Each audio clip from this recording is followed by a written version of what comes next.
Well, class, today we're going to have to ask the age-old question. What the heck do we do with a pregnant lady in the zombie apocalypse? I don't think anybody asks that. I do!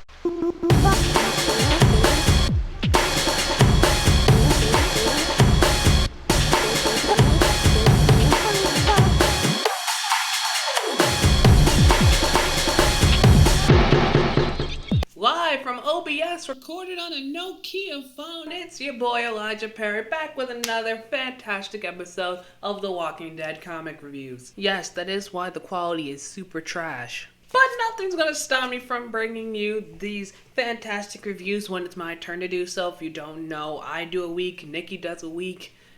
We all know which one you guys want to watch more. But today, it comes down to me to tell you about issue 8. Also known as the aftermath of the ending of last issue, which Nikki reviewed, which you can watch right after you're done watching this. But I do suggest you watch that one first. I just counteracted myself. This issue starts off right where the last issue ended, with Lori telling Rick that she's pregnant. Yikes. They cut to a panel where Rick and Lori is telling the entire group the news.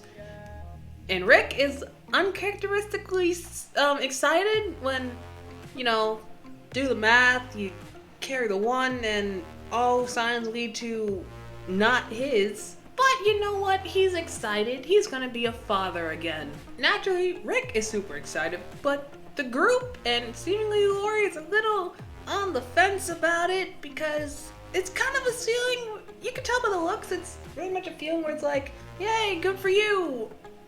We're in the middle of an apocalypse, and we have no doctors. How are we gonna manage this? But of course, happy-go-lucky old Rick over here is super optimistic and says, we'll cross that bridge when we get there. Because of course he does. After Rick and Lori share this news with the group, Dale walks up to Rick, recalling what we learned in previous chapters about Shane and Lori's little fun time. And insinuates to Rick on the possibility that it's Shane's and not his, but Rick tells Dale to drop it. Rick does tell Dale that he has thought about that and he doesn't want to think about it. So all's good. Rick's not just snapping at Dale for no reason. He just doesn't want it on his mind. All is forgiven. Now, let's get back to our naturally planned zombie story. No, seriously, there's zombies in this issue. Frozen. In the ground, jump scaling Dale and Glenn. Genius old Rick over here figuring out that because they're dead, the blood ain't pumping, so they freeze over. It wouldn't take a rocket scientist to put that one together. I've been following The Walking Dead for years. This is the most childish thing I've ever seen from Carl. Oh, and what did you know it? The Lord likes his miracles. The group comes across Wilkshire Estate and all things look great. They might finally be a P. Never mind. No, the group does actually decide to stay after clearing out a whole bunch of zombies, and everyone can get a good night's sleep. Especially Dale and Andrea. And so the issue ends and everything is A-okay. Is what I would say if not given this pretty cool callback to issue 1, where the Wilkshire Estate sign that was covered in snow reveals the words, "All dead, do not enter."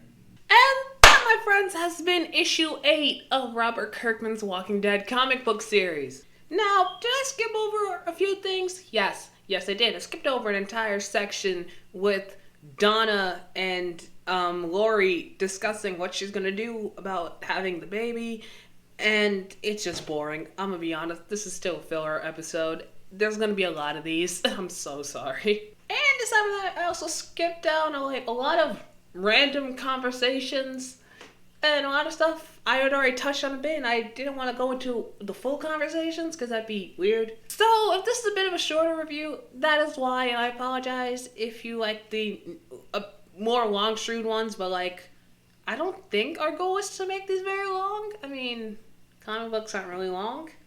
I mean, you can read these in less than 5 minutes, so hey. So on to what I think about this issue. It's alright.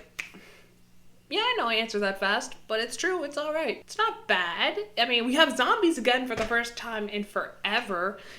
And God, I can't wait till they name these things because I'm actually getting tired of the word zombie. It doesn't even sound like a word anymore. And we're setting up a lot of good stuff for the future of the series. We still have a long way to go, but we will eventually get there. That much I do promise you.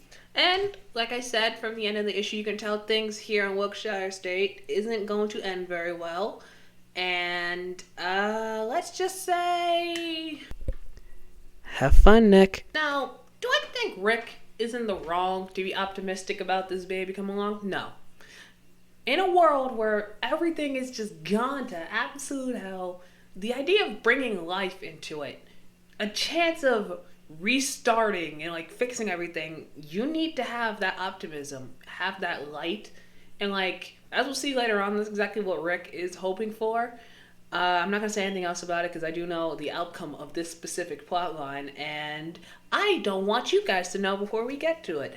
Or you could just read the comic yourself. That's what we're here to promote. And if you don't want to read it, that's fine. Watch the TV show. You'll have a completely different answer. But that's going to do it for me today. And next week, Nikki's going to have to look at issue 9. That's when all the crazy stuff starts happening again. Thank God. And I will see you guys, me personally, for issue 10. Okay. If you haven't already, subscribe to the peeps, subscribe to all of our personal channels, even if we don't use them all that often, and check out any of our socials, really, if you find them, and go like all of the other videos on the channel. It means a lot.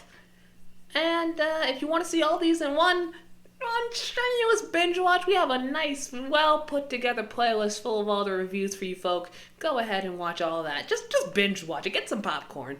It'll be fine. But until next time, everybody, goodbye.